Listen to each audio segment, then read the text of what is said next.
Okay, so what if the one thing that's supposed to absolutely destroy a relationship is actually the very thing that makes it ignite? Today, we're diving deep into emotional cuckolding, a really controversial dynamic where the line between a controlled fantasy and a devastating reality gets blurry on purpose. Wow. I mean, that quote from someone in this world, it gets right to the core of it, doesn't it?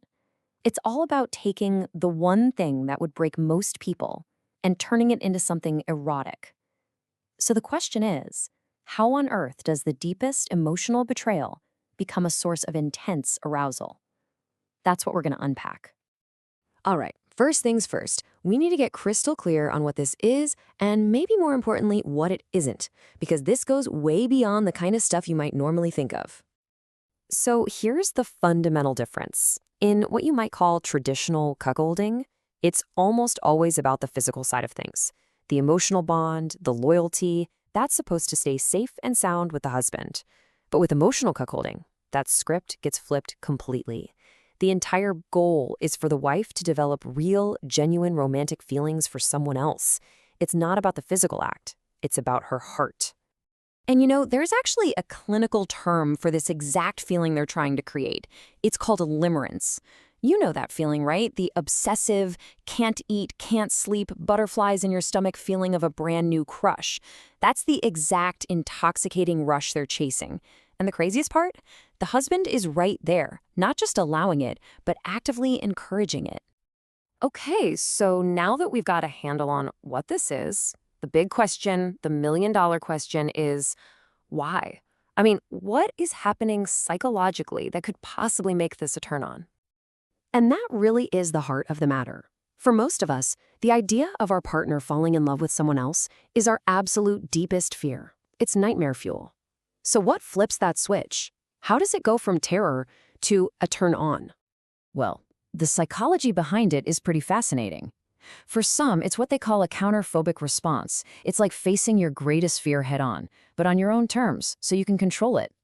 Then there's erotic jealousy, the idea that competition actually makes things hotter. Seeing your partner desired by a real rival can ignite your own desire. It can also be a massive source of validation. Think about it. If your wife could be with this other person, but she still comes home to you, that's incredibly affirming. And for some, it's about sharing this incredibly high-risk secret, creating a level of vulnerability and intimacy that's just off the charts. But here's the thing.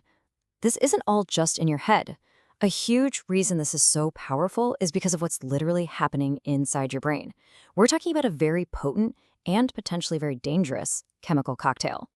Just look at this. Your brain gets completely flooded. You've got cortisol pumping from the stress and danger. You have adrenaline from the fear and intensity. And then, bam, a huge dopamine hit, which is all about pleasure and craving. It is literally the same chemical mix an extreme sports athlete gets before jumping off a cliff. Your body doesn't know the difference. All it knows is, this is an insane rush, and I want it again. And like any intense rush, it can lead to a really classic addiction cycle. The first time the wife admits she has feelings for the other guy, the high is incredible for the couple. But then, the brain adapts. A tolerance starts to build. And pretty soon, to get that same powerful rush, they have to push the boundaries further and further. They need bigger risks and more intense scenarios. This quote from someone who lived through it, it says it all. That need to escalate is a powerful, powerful force, and it can lead people down a path where they cross lines they swore they never would, all while chasing a high that keeps getting harder to find. And all of this leads to the most critical part of this whole discussion, the danger. Because even if it starts out as a fantasy that feels totally under control, there is a very, very real point of no return, where control is lost and things can get destructive, fast. And this is what so many people seem to underestimate. The line between a managed erotic fantasy and a marriage that is genuinely actively falling apart, well, it's razor thin. And often you don't even realize you've crossed it until it's way, way too late. So what are the warning signs? The big, flashing red lights? Well, here they are. It's when the wife stops coming home emotionally, when her real support system becomes the other man. It's when the husband's thrill and fear just becomes pure gut-wrenching pain, or when the other man stops respecting the marriage. And the ultimate red flag, when the wife starts to seriously, for real, consider leaving. At that point, The fantasy has collapsed, and you're just left with a real-life crisis. So, to wrap all this up, the key takeaway here isn't some simple, neat conclusion. It's really more of a profound warning about just how incredibly high the stakes are. I think this analogy from the source material absolutely nails it. This isn't some casual thing to try to spice up a relationship. It's an extreme sport. It requires a massive amount of preparation, skill, communication, and a deep respect for the danger involved.